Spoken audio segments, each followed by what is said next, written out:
सरदार साहब, साफ ये सुथरे। इतने कॉम्प्लीमेंट्स आपकी खदमत में आए हैं, अब तकाजा ये बनता है कि वो जो मेरा नुक्ता है जिससे मैंने प्रोग्राम का आगाज़ किया कि बारहा आप डायलॉग में इंगेज हुए पाकिस्तान तहरीक इंसाफ के साथ, चाहे वो धरने हों, चाहे इंतखाबी इस्लाहात हों, इलेक्शंस की तारीख का तयन करना हो, या कोई डेडलॉक दीगर भी आए हों। क्या वजह बनती रही है कि PTI के साथ मुज़ाकरात में कामयाबी नहीं मिल सकी? आज ज़रा हाल दिल तो बयान करें। जी, बिस्मिल्लाहिर्रहमानिर्रहीम। शुक्रिया जी। सबसे पहले तो मैं सरदार साहब, आपका और शामी साहब का शुक्रिया अदा आपकी करूंगा कि मैंने कहा एक खूबी मैं बयान करना भूल गया कि अली अय्याज के वालिद हैं माशाल्लाह, डॉक्टर के, जो आंखों के डॉक्टर हैं माशाल्लाह। जी हाँ, बहुत मेहरबानी जी। अभी हालिया दिनों आपका शामी भी साहब के तवस्सुस से मुस्तफ़ीद हुए, हाँ, आंख में कमाल खून आ कमाल गया था। कमाल डॉक्टर है माशाल्लाह। जी सरदार साहब, अब आगे चलते हैं ना, ज़रा वो डेडलॉक जो है वो क्यों हुआ, मुज़ाकरात कामयाब क्यों नहीं हुए? पहले तो मैं शुक्रिया अदा करूं कि मैं इस काबिल नहीं जितना मेहरबानी शामी साहब ने की है। ये इनकी मेहरबानी है। मुझे आपको और शामी साहब को खाने पे जरूर ले जाना पड़ेगा इंशाल्लाह। इंशाल्लाह जरूर चलिए, जनाब। मैं गुजारिश ये करूं कि देखें जी, मैंने 2013 में जब स्पीकर बना, और आपने कभी मेरे मुंह से शायद ये नहीं सुना होगा कि मैं ये जो चेयरमैन है तहरीक इंसाफ के, हालांकि हम आपस में मर्द मुकाबल भी थे, और ये अपने मेंबरान से कहते थे कि जाओ उसके खिलाफ बोलो, खड़े हो, कागज फाड़ो, फेंको, और मैं वो उसको भी अवॉइड किया करता था। और मैं जवाब नहीं देता, रिस्पॉन्ड नहीं करना, क्योंकि मेरी जिम्मेदारी थी कि सबको जोड़ के रखना, सबको इकट्ठे बिठाना, और हम कुछ हद तक उसमें कामयाब होते थे, मगर वहां से पीछे खींच लिया जाता था। जिस तरह 2014 आई और उसके बाद वक्त गुजरता गया, वो कशीदगी आहिस्ता आहिस्ता बढ़ती गई PTI में और गवर्नमेंट में, और यहाँ तक कि PTI और ऑपोजिशन में भी आपस में बढ़ती रही। मैं अपना रोल करता रहा, और उसमें कुछ PTI के मेंबरान थे जो कि बड़ा पॉजिटिव रोल प्ले करते रहे। उसमें आरिफ अलवी साहब का मैं नाम भी जरूर लूंगा।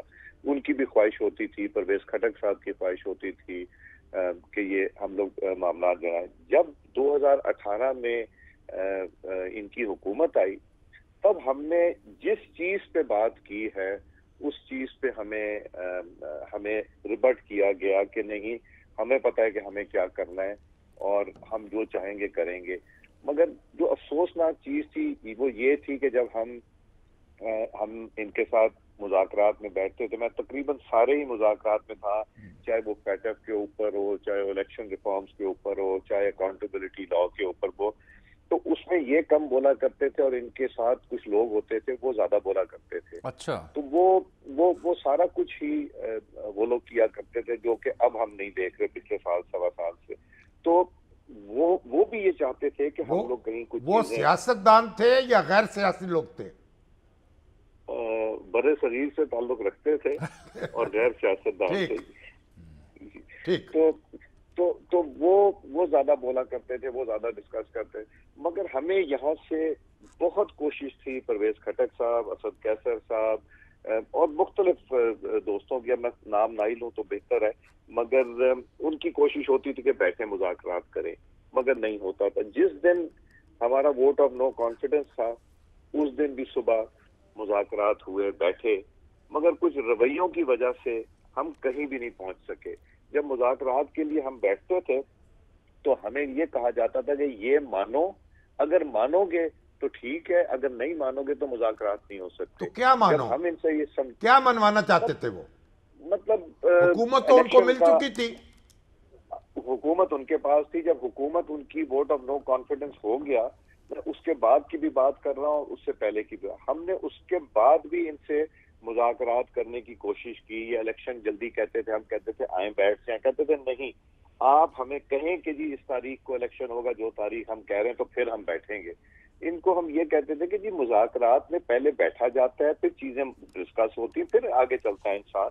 मगर वहां पे मैं आपको एक छोटा सा वाकया बताता हूँ।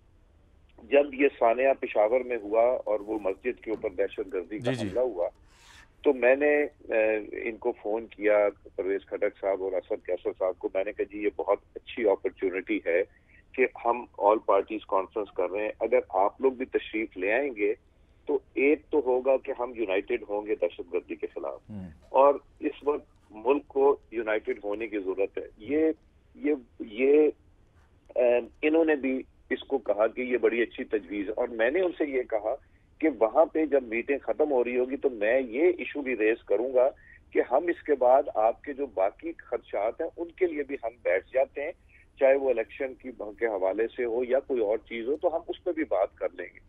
तो वो दोनों बड़े खुश हुए, उन्होंने और अपने एक दो कुलीग से बात की, उन्होंने कहा जी ये बहुत अच्छी तजवीज है, हमें इसका फायदा उठाना चाहिए। उन्होंने कहा प्रेस रिलीज दें, मैंने प्रेस रिलीज दिलवा दी प्राइम मिनिस्टर साहब और अपने एलआई पार्टीज के से इजाजत के बाद प्रेस रिलीज दिला दी। उन्होंने कहा जी हम आपको शाम को बताएंगे।